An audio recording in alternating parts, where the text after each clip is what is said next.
There we are. You are live. One of the many beautiful locales in Everybody's Gone to the Rapture. And what may have been confusing last time is, you guys hit it right off the bat. I didn't go to the Rapture. I was just very, very busy learning how to be a dad. And I'm still very, very busy learning how to be a dad. But had enough time to complete the journey and collect some thoughts and on being a dad. Sit down and have time with you guys. Well, we went to the Rapture. They kicked us out. That's why we're back. Awesome. So it works out. This is great. I sent you guys a picture. I hate referencing pictures that I'm not going to show our audience, but of my little son sitting in the little bouncer seat next to me. So often I've had my new little producer over here next to me. But hey, Happy New Year. Hey, cheers to you guys. This is now a podcast of 3 dads, among other things. The dadification of games, I believe they call it. I remember you interacting about that on the Story Geeks podcast when we were kind of the germ of this idea was just getting started. All your old garage developers have grown up and now they are dads, right? Yeah. And making games about being a dad. And then the dads just get to collect silly things and then go on podcasts. Right. And build shelves and like that random lemon that Jimmy. Right. Where is it? That lemon right there. Lemon. I grab it, but I don't feel like holding it right now. So. But it's such a great symbol because pineapples are the international symbol for hospitality. So you are just a hospitable guy. Right. And like, look, which side is it? Yeah, look at these books right here. These are some good ones. One of these times I want you to put your drink up on the shelf. Ignore the loud clunk.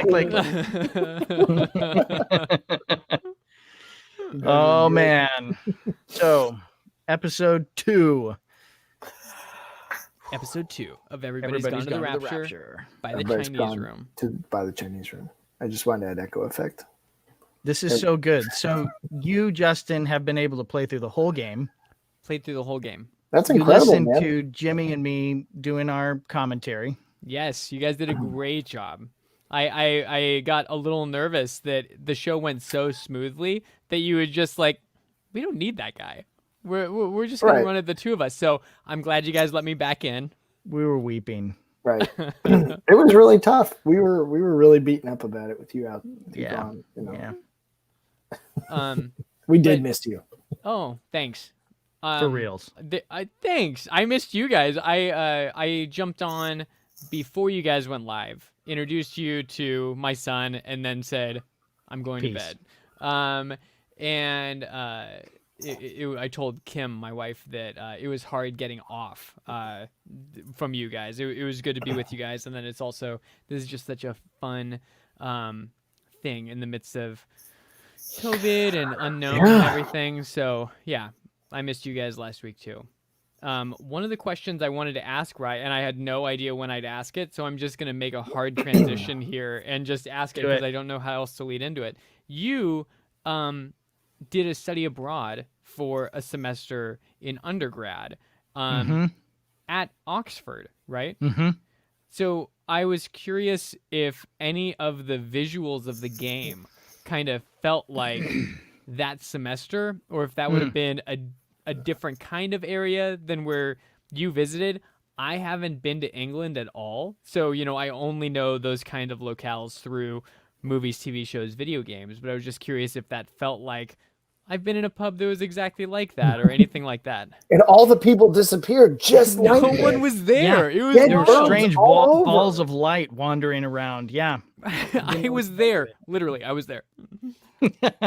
So it's really interesting because this game does, they do as much as they can to recreate what an 80s village town, farming town would look like in, a suburb of England, right?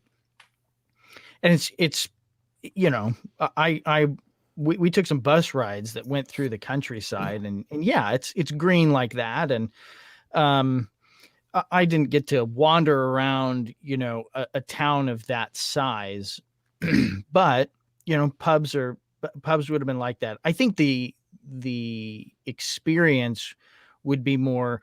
I've been around people speaking in the accent, Got it. and the kind of lyrical accent and tone and speaking to one another, and some of that kind of mannerly first way of approaching casual conversation with other people, and the varieties of accents also that kind of show up in the game, because they're not all from the same region, and Right. that's one of the things that I think British people celebrate, the variety. But it's also, I think, a part of the story because not everyone's from the same place. Some are suspect because they're a little different. And, Kate's the American, right? Sure. Right. And she's black. Right. That's what we're kind of left to assume, right? Mhm. There's that one comment, and I want to come back to that later. But you guys kind of paved the way for us to just dive into Kate's story and kind of all the meaning. I'm trying to remember what comments I wanted to make just about the game. Yeah. One thing was, it felt like I was getting to experience a deeper version of all the side stories of The Last of Us. Because in The Last of Us, you're kind of That's a reading good point. notes and, hearing recordings and things like that, but you don't ever really get resolution. They're just they're all tragic. They're really sad stories. So this was a little more uplifting at times, also tragic at times, but it took me a minute after I thought of that to be like, well, then, wow, I'm missing out on the zombie hordes, I know, and so right? I this game That's my is, biggest complaint. like this whole experience of Videogame Sommelier is expanding my game palette, because when I get frustrated with games like this one, I started to get frustrated with, I'm like, okay, what am I getting frustrated with? And the developers are making some very deliberate choices here. So what am I missing, or like what am I not wanting to learn? So one of the examples, and I guess I'll get back to it now, about making all the characters not rendered people that you can see facial expressions and the kind of clothes they wear and learn more about their attitude and their socioeconomic standing and things like that just from being able to see them.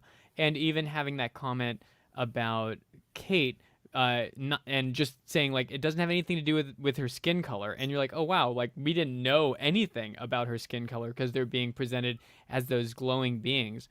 And so there was something frustrating for me about that, especially in keeping all the voices straight and not having a visual to pin it on. But then I was thinking about the point that they're making in this, I think, is that when it comes down to it, we're just souls interacting with other souls. That's where life is. And I think that probably the pattern doesn't care what they look like and doesn't really even maybe have a total grasp on why it would matter.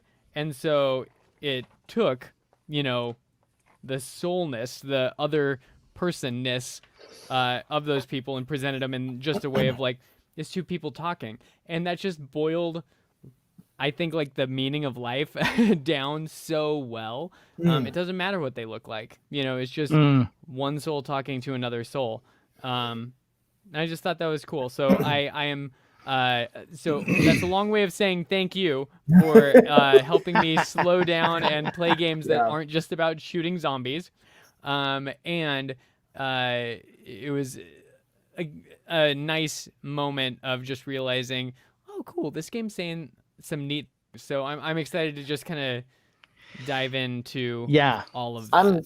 I'm really glad you said all that, because I was curious, what was your experience like in playing this? And that was, I think, the biggest thing that stood out to me, and we talked about this a couple weeks ago, is the impact and power of the performances from the voice actors. I mean, you can't see anybody you don't see anybody. You don't even see yourself. You're just, well, most games you don't. You're, And I have a question about that. But I kind of do as well. So let's put a pinpoint in it for just a moment. We'll come back to that one. But I was very much impacted on how well voices shape characters and scenes, and it's really cool. It's kind of like I thought about this since our conversation a couple weeks ago.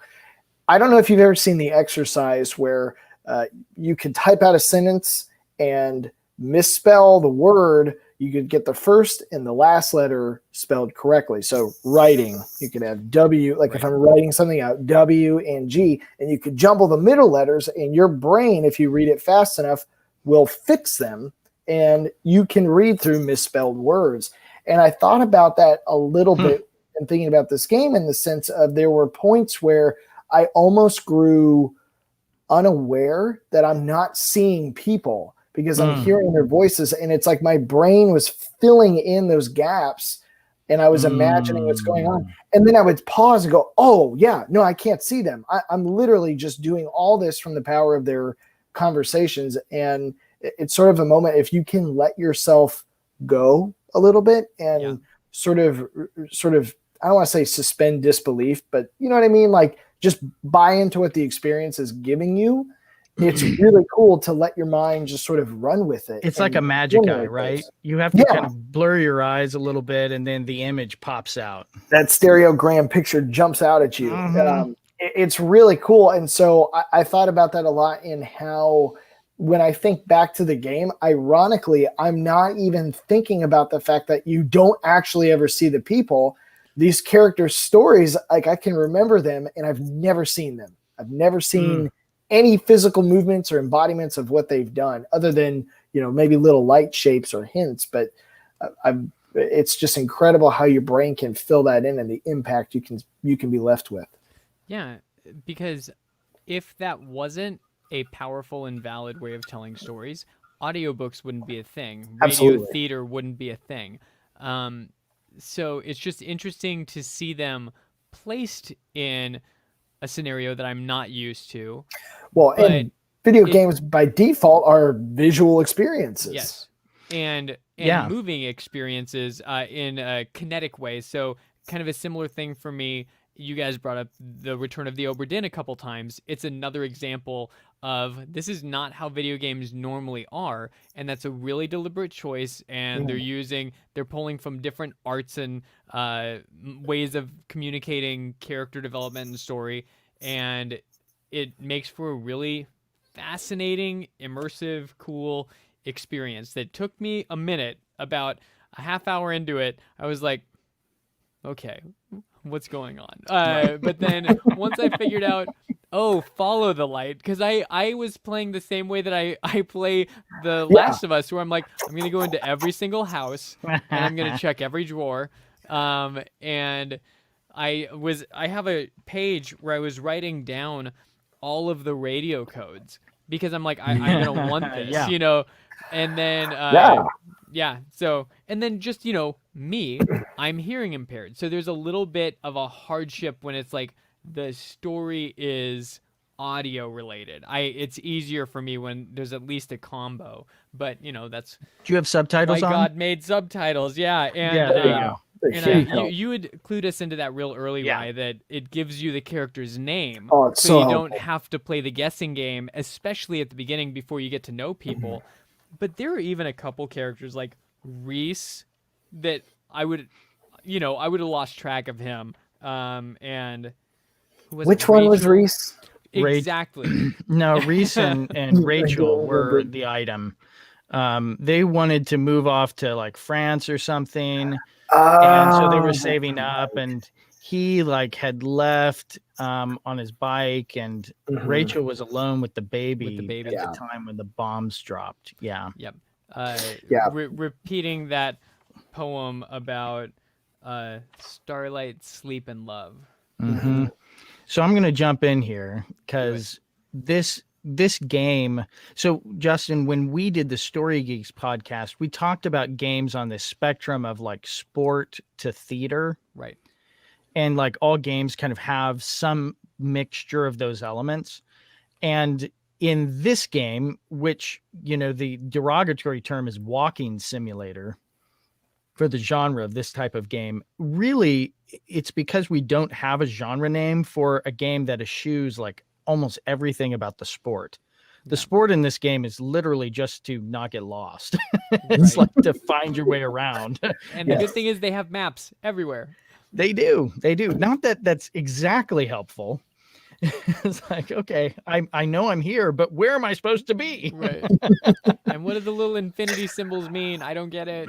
Exactly. Yes. But this game, the developer's choice, as you pointed out, was really to get rid of the zombies, right? From the apocalypse.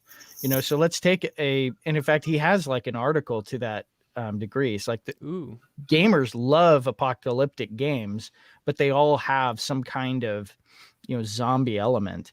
And he wanted to make a game that took the gun off of the character and just have them wander the apocalypse.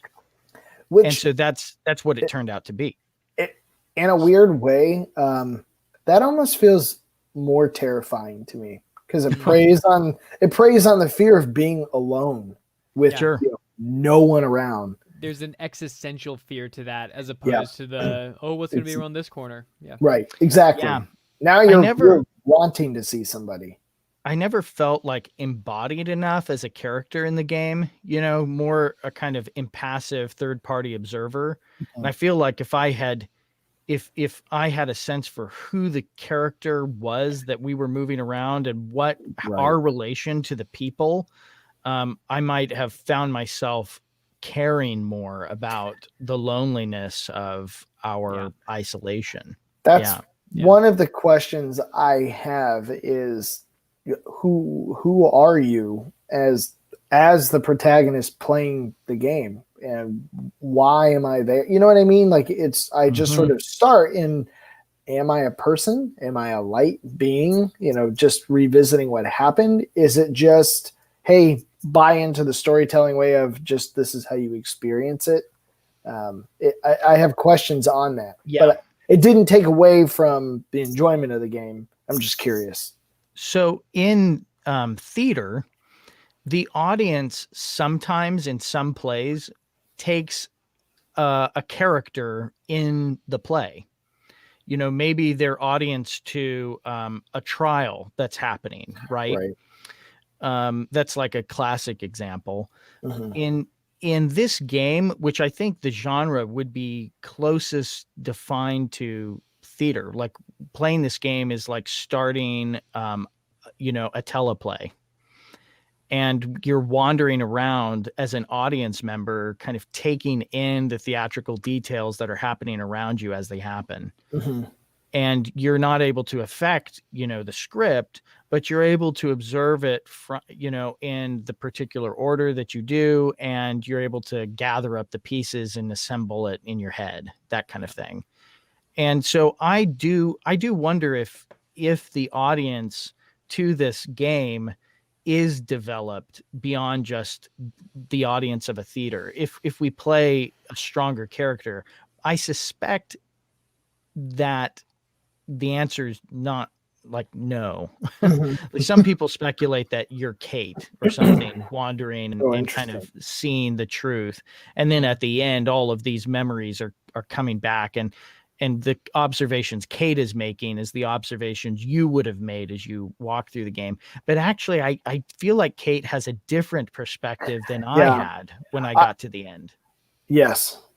I feel like I was a neutral third party just experiencing it. I didn't feel like I was it was a character coming back and reliving or revisiting. I felt like I was completely detached from who those, or not detached, just independent of who all those other characters were.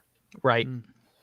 Yeah. And I think that's how I entered the game. As I thought about the game after playing it, I do lean toward you're Kate the whole time. Or at least that you're Kate during the last chapter. Because there's two things in the last chapter that make me think that. One is that very last shot, you don't listen to the recording.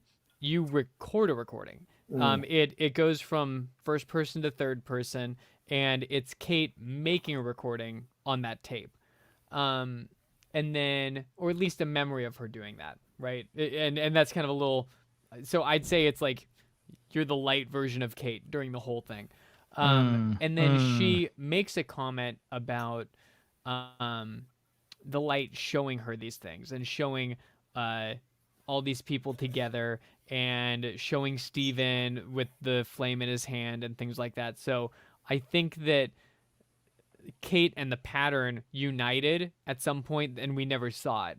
And we kind of see it a little bit later, but that's like on a different level because she's already the light person, it looked like, but maybe that was just a memory. So anyways, I lean toward you're Kate the whole time, or at least during the last moment when you're actually in the Valis Observatory area. Yeah. I'm kind of persuaded by that, and hearing you talk about it. The thing that then I wrestle with is, if you are Kate the whole time, why did I, as the player, feel disconnected from her observations? Yeah. Because she goes on some pretty serious, like, head games, some pretty abstract, esoteric, philosophizing about what's happening. And it's all supposedly couched in this, astronomical, mathematical, ideas. You see all these equations scrawled on grounds and stuff. And in the end, it all just feels like mumbo jumbo, Right. I was playing, and That I was told, my beef. I told Kim, can you memorize that part for me? I'm going to ask about that later. I looked at that and I was like, how much time would it take to do this? I run out of chalk for my kid in the driveway immediately. She has a whole street covered with it. And then they keep turning into little butterfly patterns, like, oh, you ruined my equation. Come on. I know it. I mean, and like, what if it just gets rainy, like a little bit? Yeah. I have questions about the logistics of how she decided to do that. But Yep. Yeah, it's like the game wanted you to identify with Kate's observations at the end, but in some ways I didn't feel like they were very earned. Yeah. Yep. And I can unpack that a little bit because I've been thinking about this game for years. Yeah. And I've probably played it, I don't know, 7 times all the way through, Nice. so but I continue to puzzle on the ending. Yeah, because I think if I were designing this game, which I didn't, and they did a great job, but I would have presented several worldviews and left the player to decide what they think it was. Sure. And that's more compelling to me. Jimmy, what you were saying, like an impartial third party coming through and walking through and getting to see these snapshots and you get to make your own decision. That's more compelling to me. But the way the game ended, it makes me think you're Kate, but I think that's a totally valid comment, right? That I never came to Kate's conclusions on my own. Like, right. Some of her conclusions are fascinating to me, but it was never like, yes, absolutely, that connects all the dots and I'm on board with this. It didn't feel like there was a puzzle and she holds the missing key to give you that grand revelation. Right. You're like, oh, I've missed it. That's it. It all makes sense now. It was just sort of, oh, that's how she sees what this is. And therefore that's what the developers are trying to tell us through that. Close the book. In this, the only kind of puzzle revelation would just be that Kate is given all of that knowledge and all of that context. And then from that place of, like quasi-omniscience, getting to see what's going on behind closed doors for all kinds of conversations that she wasn't privy to, then being able to make her own decision about what the pattern is doing and what the pattern is. But to Rye's point, that's what we've been doing the entire time. So it's not interesting to me that much to say, oh, Kate learned what I learned. Right. Unless she's, like a separate piece of it. Right. Right. So I feel like the only interesting read of the ending is that now you're finally seeing Kate's perspective, which is unlike any of the townspeople because she literally never went back. Right. Right. And she and Steven. So we saved the discussion on Steven and Kate for this podcast. And it's because like everyone else in the town is so very relatable. Oh yeah. You know, they're having personal relationships, they're having marriage problems. They have green screens behind them at their house. They have they have, you know, lemon pineapples. It's just like all of that makes them so identifiable, and so their stories are so tragic. Yeah. And then you've got, you know, Steven. And as I think Graham says, you know, arsehole. Like that's how he's acting the whole time, you know, running around, you know, scaring people, painting stuff, you know, trying to contain the virus, but using absolutely no strategy. Yeah. Like he's observing it without he's got no, like his only idea really is to just, okay, cut the lines, then bomb the town. Yeah, which is like the most extreme conclusion to reach in like an incredibly short amount of time. Like you would think that's the absolute last case. Look, we're all doomed. Humanity's over. Bomb it. But instead, it's like, no, we're an hour in. Nuke it. Yeah, I'm glad he wasn't in a position of power during the coronavirus. Yeah, that could go downhill real quick. Drop the nerve agent. Oh man, yeah. It's one of the things I've been thinking about is the differences in how each of them approach the problem, and so Steven's reaction is to just go like into chaos mode, and though he's I guess we could say trying to solve the problem, and solve the problem would be to stop the pattern from spreading and killing people. And instead he like it just signs everyone's death warrants. And so I think most of his solutions are just nonsensical. And I think we talked about that last week. It kind of comes from a place of just panic and fear. And there's just not much logic happening in those moments. Meanwhile, Kate does the opposite. She throws herself at it. I mean, quite literally locks herself in and just goes head first into it, which is what I would expect from somebody who was a scientist. And we talked a little bit about that, I think, but their reactions to the problem are just very contrasting, and as are their characters, I think, in many ways. And yet they are both reacting in a completely non-relational way, right? 100%. Steven refuses to explain anything to anybody he meets.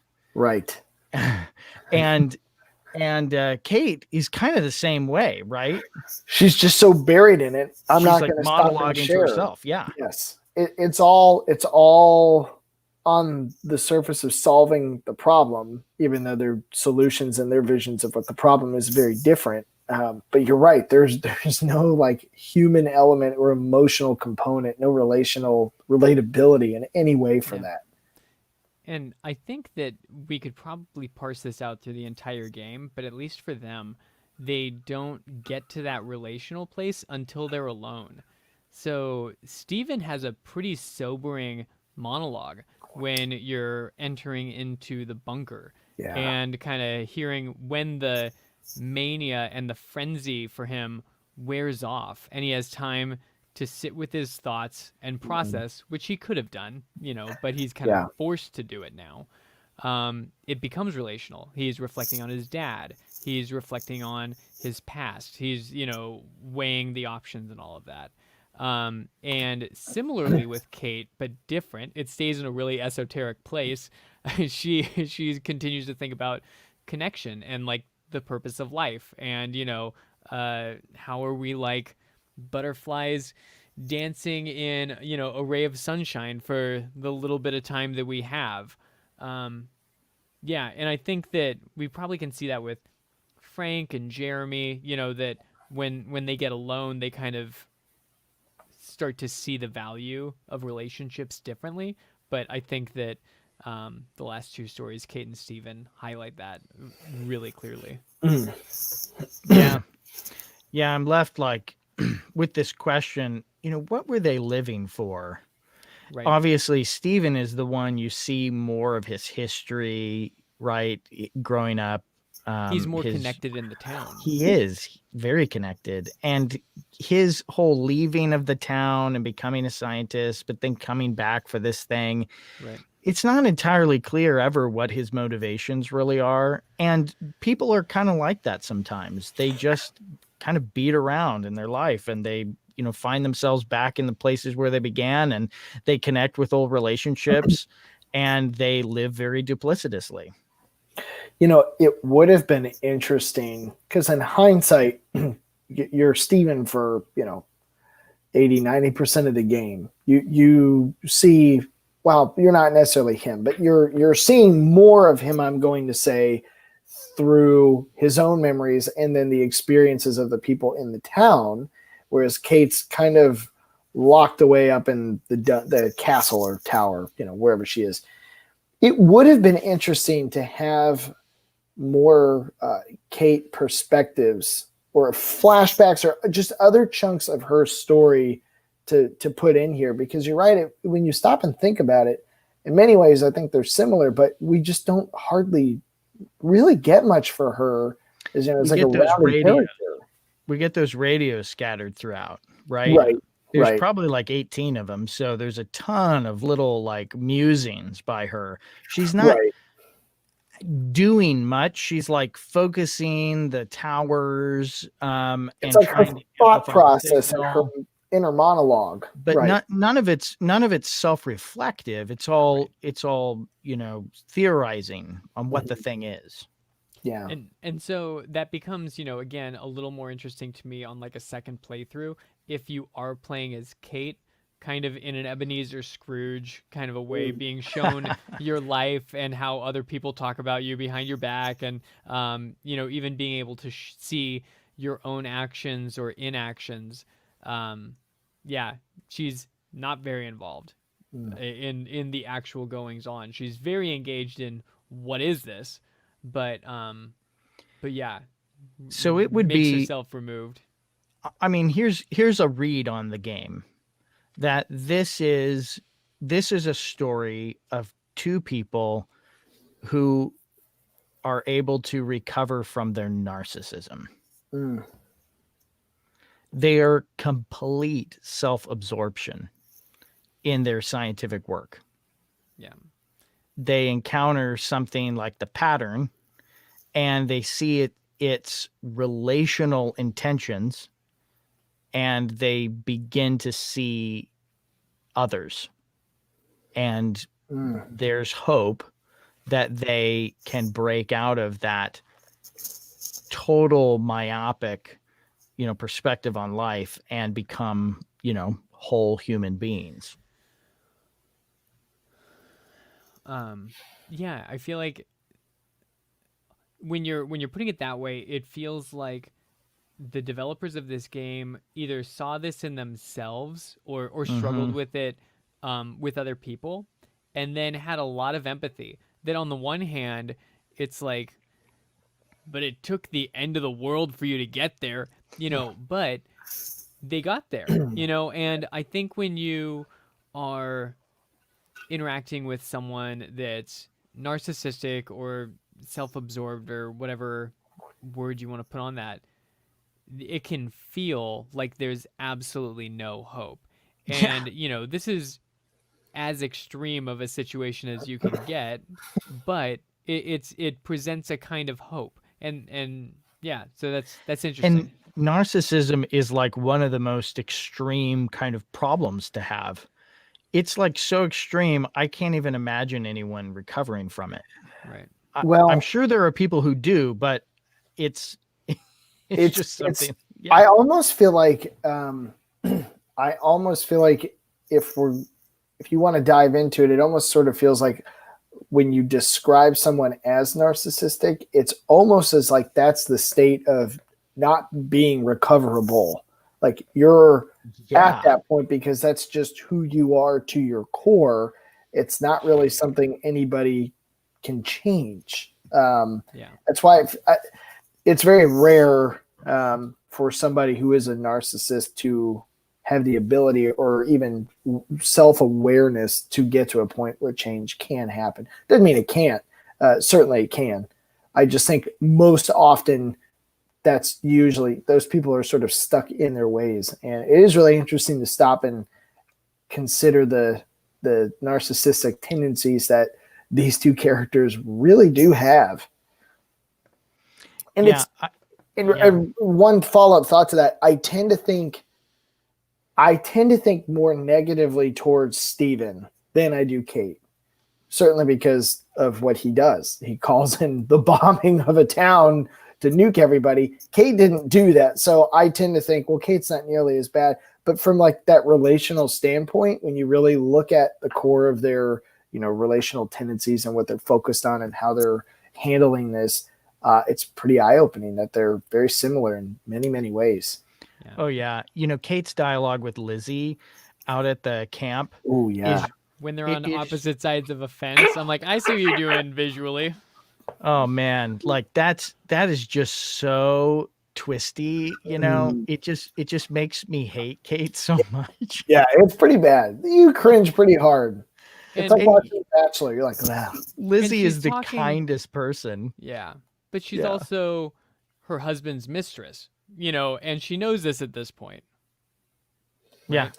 Yeah. So, but I mean, this is the whole thing, women, blaming each other for this stuff. Like Steven is such the problem. Right. And I know that Kate goes after Steven for that in that one scene outside of the bunker, but I still just think that it reveals Kate's character. She is so hateful toward the town, just as the town is very well. Really, Wendy doesn't like her, right? And Wendy's got her own motives, but Jeremy is pretty kind to her, and is trying to get everyone to get along, right? And Kate's having none of it. She doesn't want to be a part of the town. She don't want to be a part of the community. She don't want it. And that's Steven too, right? He's always so snooty about. Yeah, he's very defensive, immediately about stuff.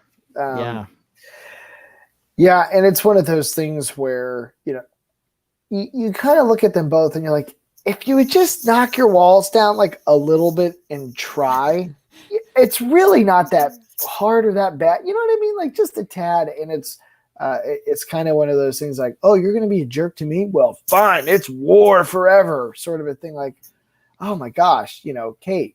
Yeah. Yeah. This is where it left me, right? Like, why is Steven trying to save the world? I mean, what's so important about the world? What's so important about it to Steven?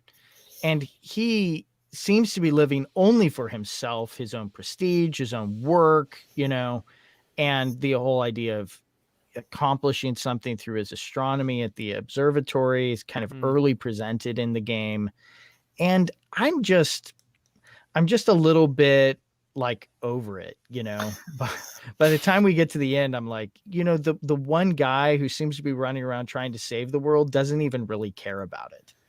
Yeah. And it's also hard when the world's already ended. So there's no tension here. I'm like, he didn't do it, at least not for this area. Yeah. Is it, I try to get to this point where just because you don't necessarily care about the world in the sense of like wanting to participate and being a part of people's lives, does that necessarily equate to being indifferent as to whether or not it ends? In other words, even if you're a narcissist, even if you're a jerk or an a-hole, you still may be fearful of, humanity dying and feel like, okay, I at least should maybe try to stop that. On the other hand, maybe there's some sense of the motive of him doing this is a self-serving motive, and maybe it's not even about the end result so much as look at me, I'm doing this, or I'm not sure. It's a He's great just like, question. this Yeah. isn't going to happen on my watch. Yeah, Kind of thing. I don't know. Maybe he's, there's maybe It's he's just looking hard to for- watch characters like that, right? That are like, well, I'm saving the world for everyone else, and but I'm not I'm an really a a-hole. part of it. Yeah. Yeah, And it's like, here's the fact. What the apocalypse that we see in this game is Wendy dies alone, Frank dies alone, Jeremy dies alone. It like Steven dies alone. They all die alone. Right. And that seems to be something this game is saying. And they are partly dying alone because, the Rapture's taking people at various times, but also because they're all like separating from each other. Yeah. The rifts in their relationships are playing themselves out. And I mean, it's tragic, right? Yeah. Even that family that shelters in Barbara's house, the husband and the kids go upstairs and the wife is left downstairs and she doesn't know of their fate. And it's just it's terrible. Oh, that one's sad. This is so, I think, important to the theme of this game. The loneliness that comes and the relational longing that is left at the end of our lives, even for Steven and Kate,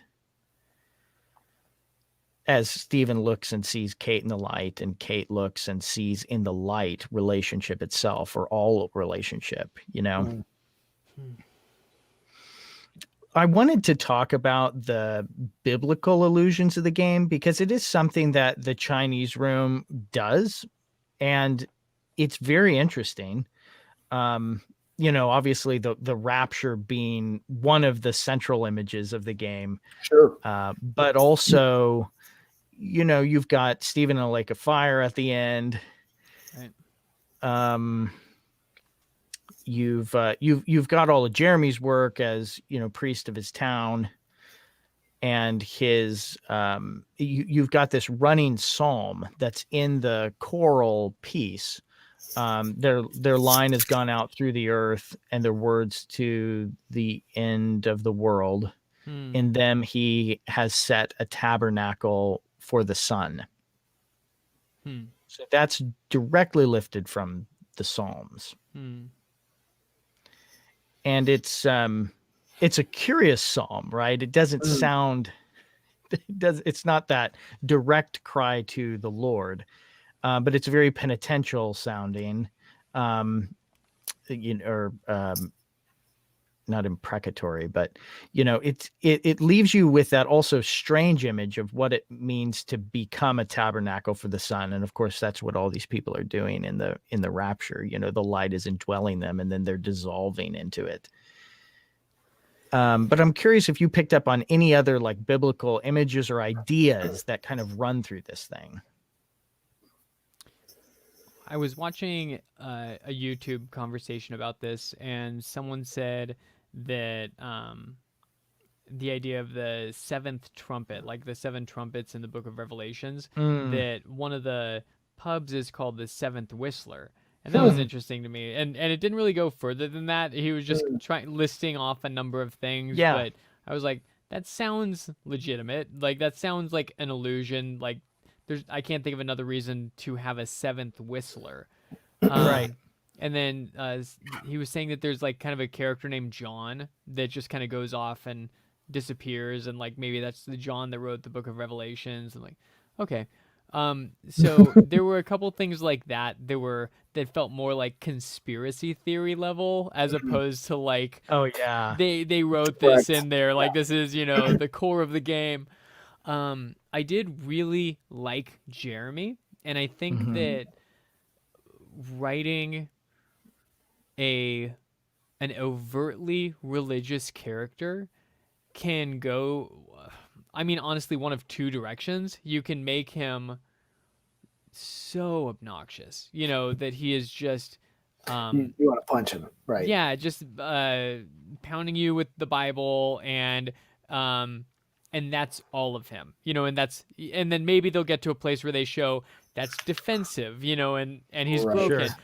or you can make him really weak, like there's just a number of like typical ways you can write a religious person, and I really appreciated the way that they wrote him. He felt really genuine the entire time and imperfect, and but also a man of it of at least transparency and a fair amount of integrity. There's that question of whether or not he intentionally euthanized someone, overdosed someone with morphine, and it sounded like that would have been at their request, so it wasn't just murder.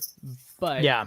so there's, but that adds to the brokenness, and that the motive in that is care. So that's just a side comment that I appreciated that they wrote Jeremy's character well, and it Yeah. seems that he has a more out and out religious experience when he is raptured than anyone else. All the candles have flames going, and that just whole setting was more beautiful and kind of climactic for me than any of the other stories resolving. In the way I wanted it to be. In the theater, it was so sad. So In the I theater, it want was to so know. sad. I want to know what your take is on that line that Kate has at the end, because Which it's one? the line that keeps coming back to my head, and I think this is like the linchpin of the whole thing for me. Okay. She I made some notes, so we might Yeah. dive right into some stuff. So she says, and now's the time to do it. She says that she was able to see in the light that Jeremy is united with his God.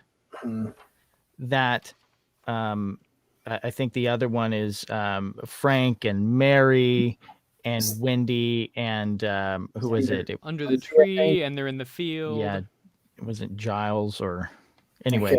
Okay. Yeah. And then of course she says Stephen Lizzie. and Lizzie. Yeah. Yeah. And so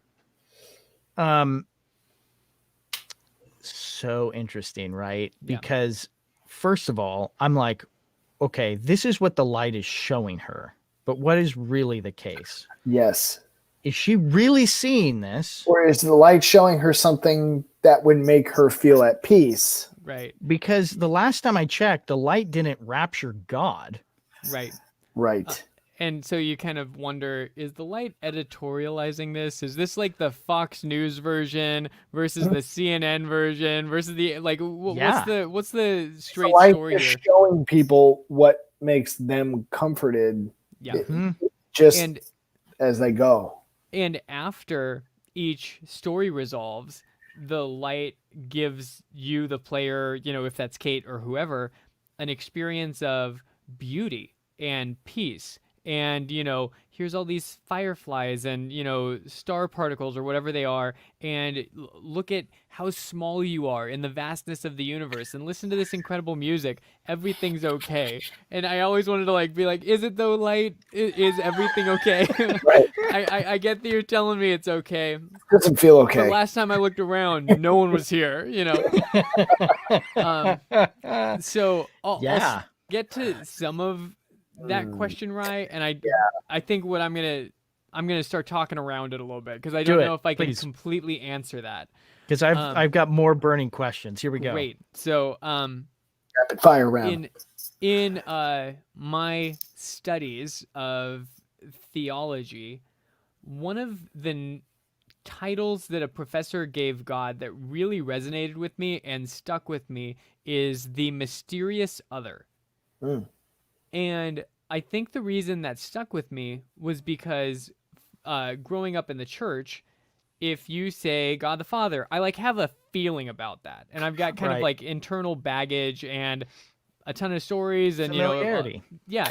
Right. And so you throw something like the mysterious other out there, and that starts to do what the Shack did, right? Kind of try to break the categories and make you look at this fresh. And so I tried to treat the pattern as the mysterious other for this game, and Right.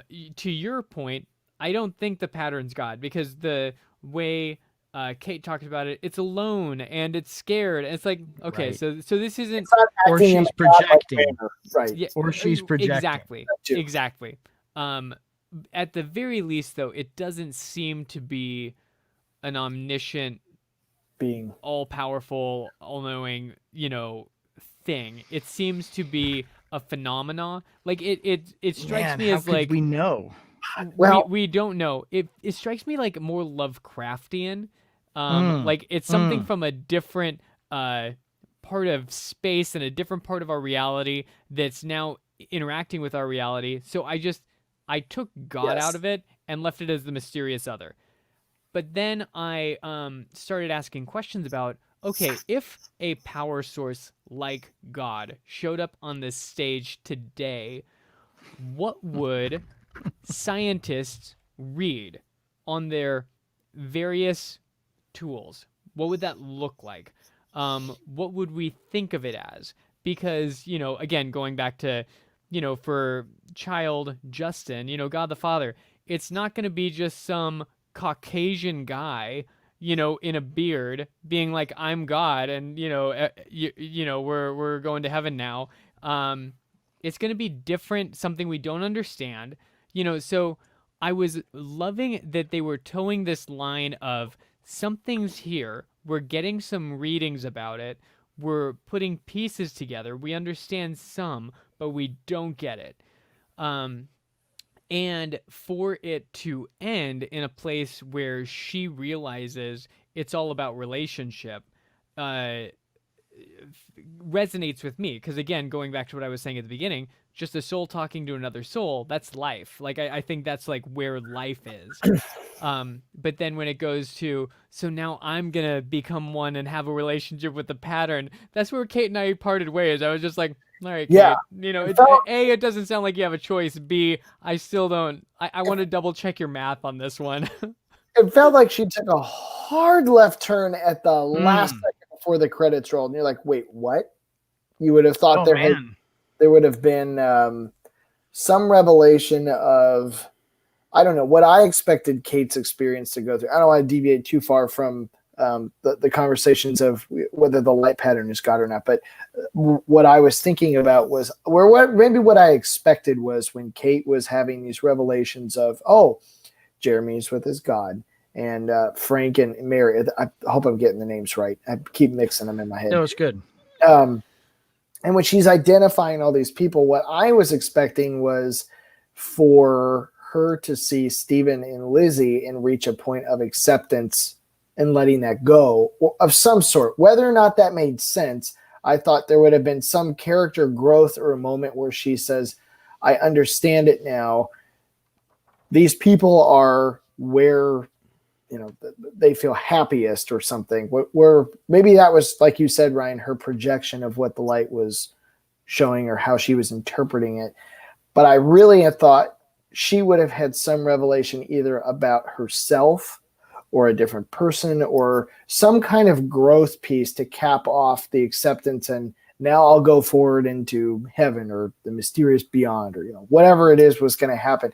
And instead it was like, no, it's the light pattern. And I guess if you were to back that up, in many ways in Christianity, we have a relationship with God, right? We have a relationship, and we worship and love our God for what he's done for us. So in some parallel way, I guess I'm talking myself through this, is it so crazy that she would consider the light pattern to be relational and have that connection with her? I don't know. That's actually a good question. So we get in that last shot, she's raising her finger up, right? And the light's coming down to her. It's very much a reverse of that Michelangelo, Yes. of The the creation of Adam. fall of Adam. Yeah.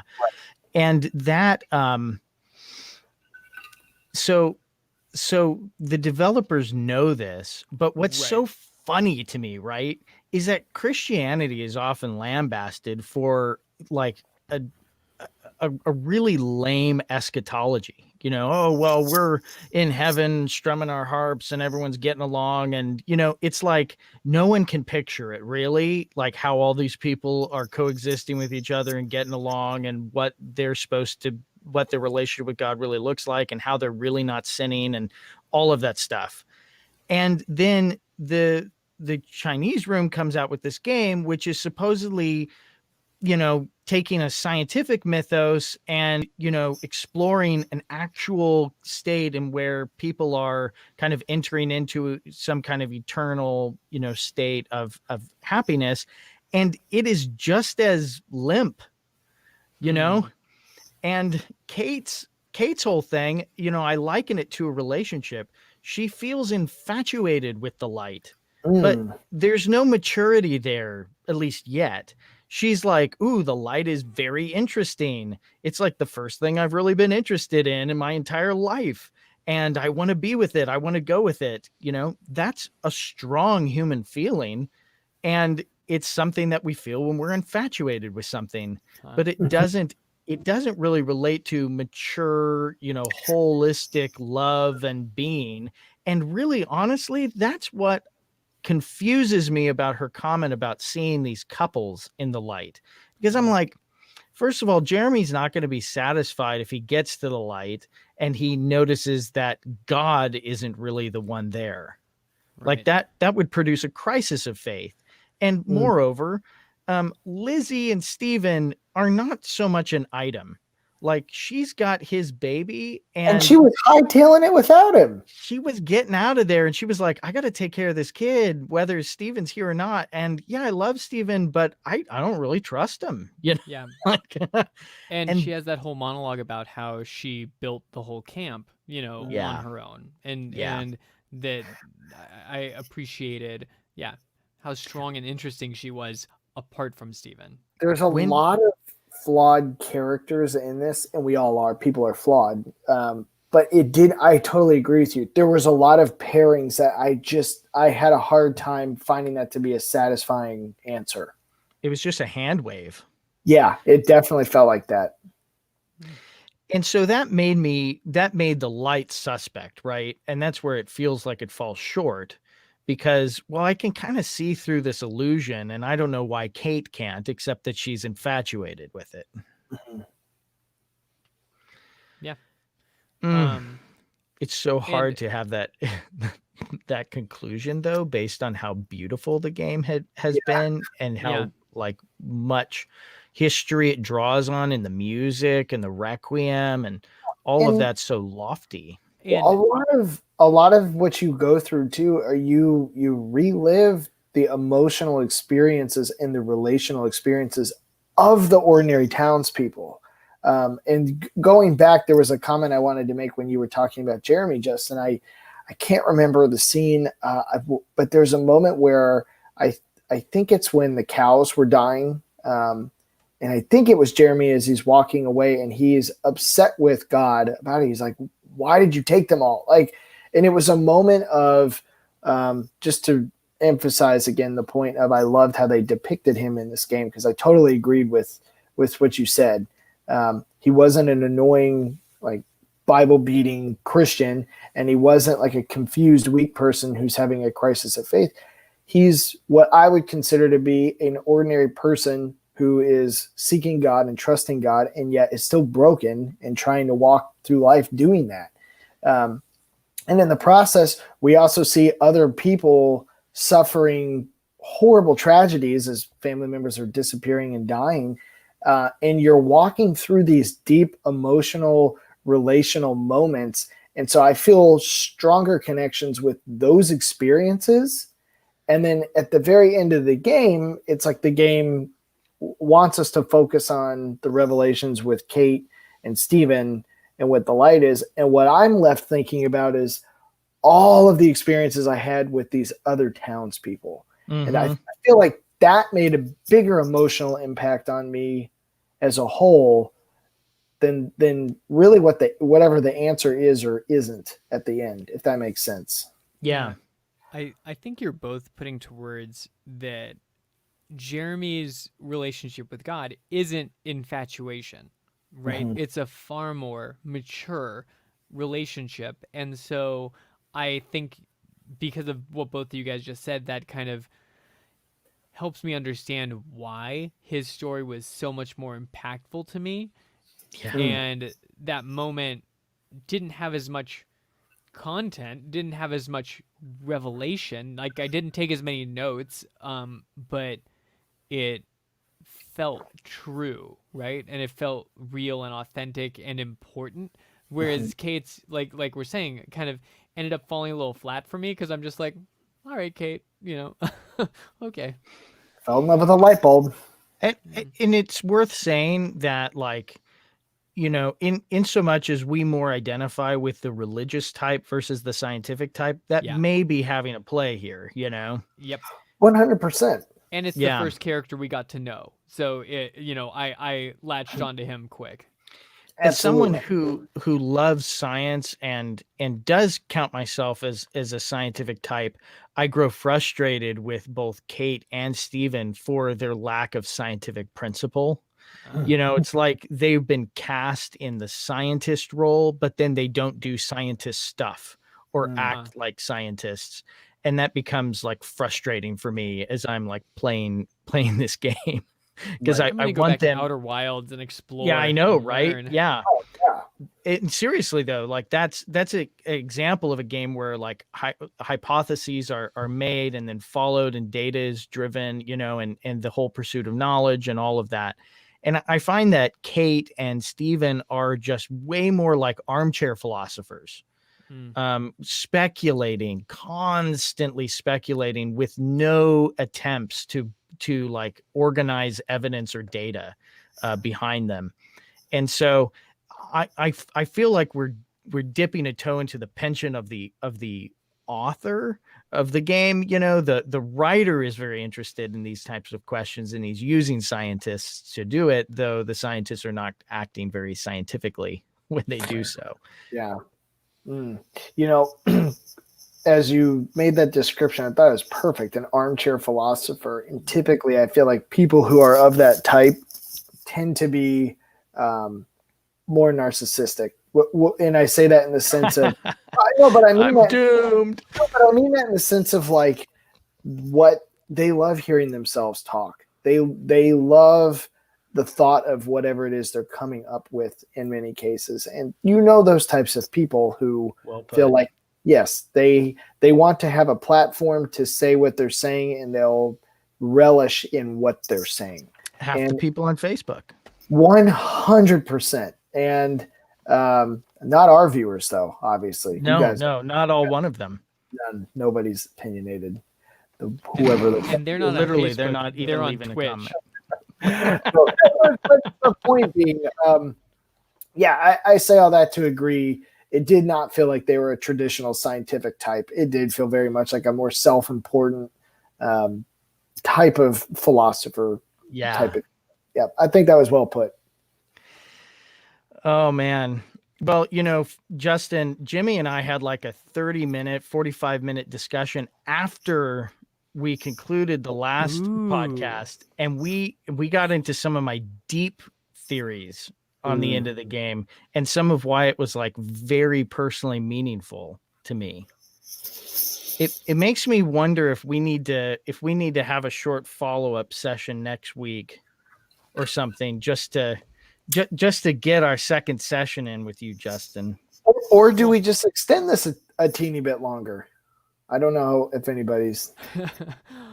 I probably shouldn't. I should probably maybe we'll check in. But I like the idea of continuing this conversation, especially if, Raya, if you could ask some questions for us to think about, that would give me a little bit of content to grab onto. So, I still have notes about butterflies, and I still have notes about what it means. Which room is it in? It's in the it's in one of the towers that she's talking about, the light of dead stars, and just that our light carries on, like our how I was interpreting it as our legacy carries on after us.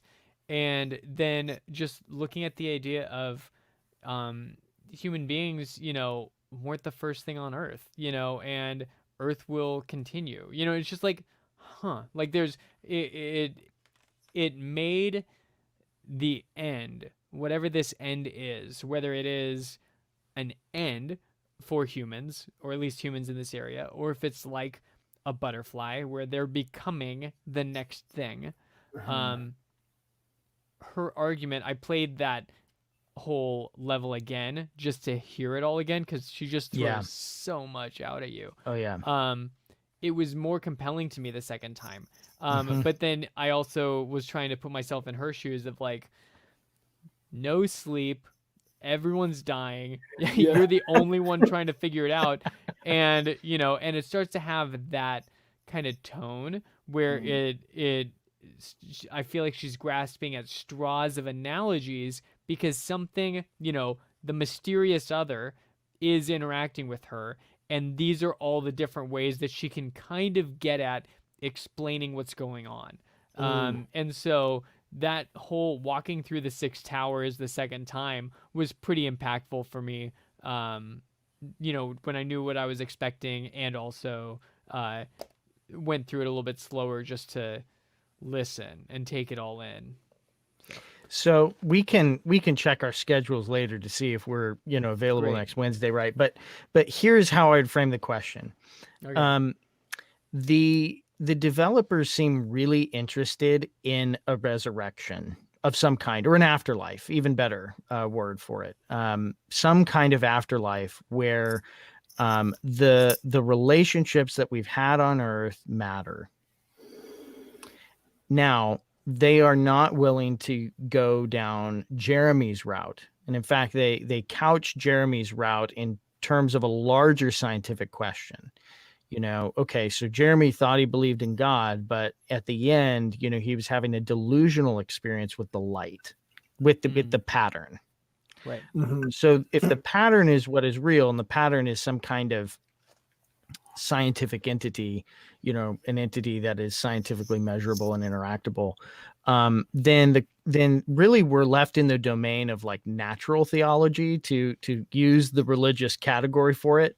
And they're trying to explore the idea of an afterlife purely through the lens of natural theology. What can we know of the afterlife simply by looking at life as it is on this world?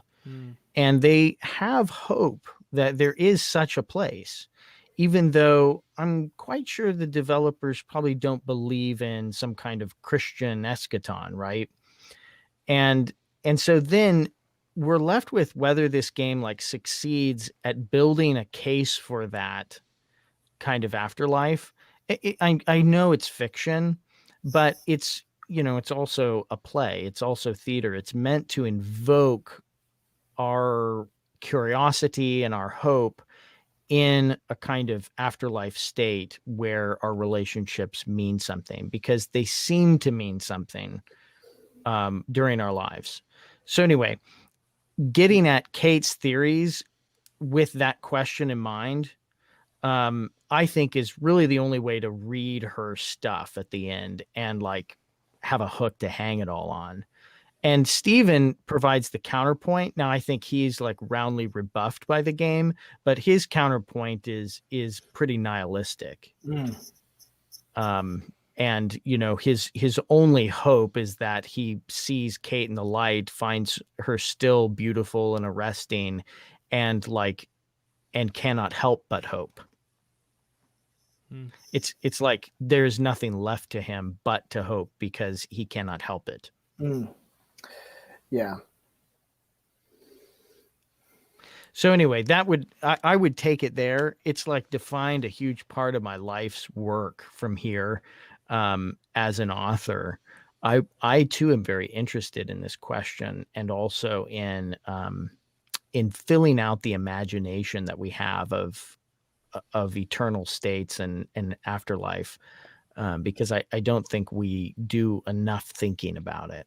It's a hard thing to grasp, much less depict. The status of something forever. Eternity is a very challenging concept to wrap our minds around.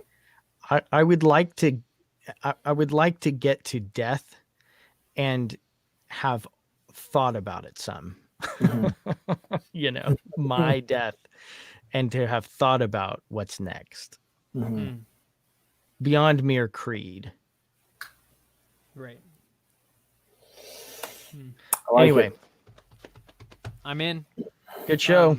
So, in addition to us needing to figure out when to wrap up this conversation, Rye, would you introduce us to the February game? Yes. Transistor. Put that slide on the Jumbotron. You mean this slide? Oh, Transistor.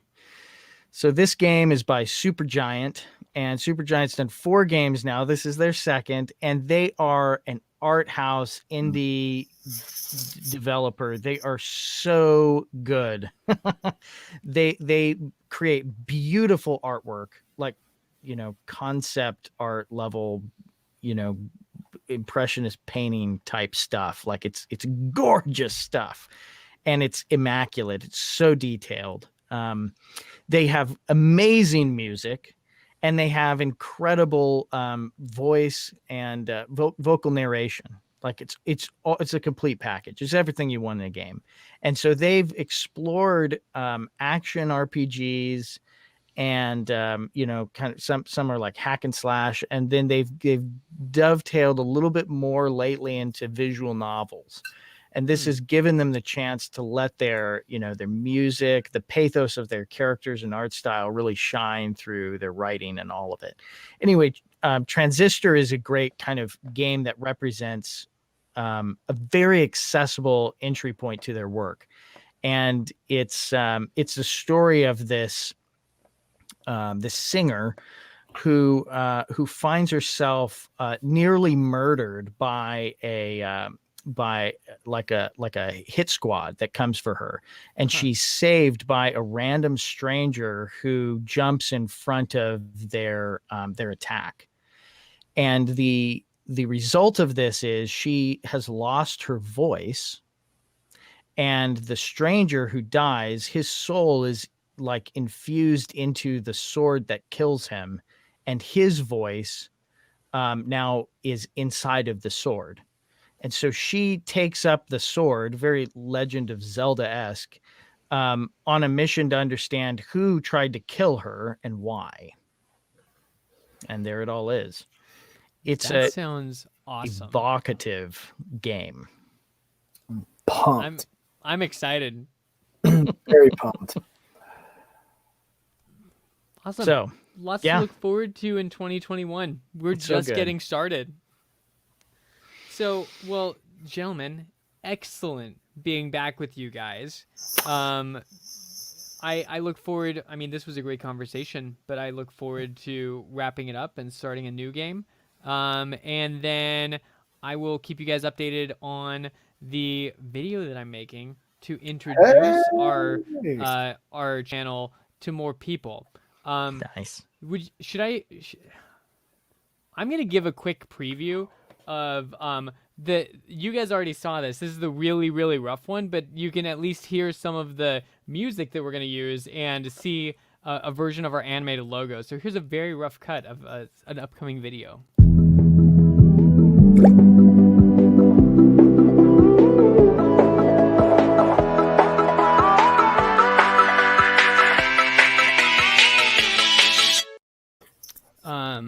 So that was a little louder than I expected it to be. So, hey, good note. We'll we'll work on that.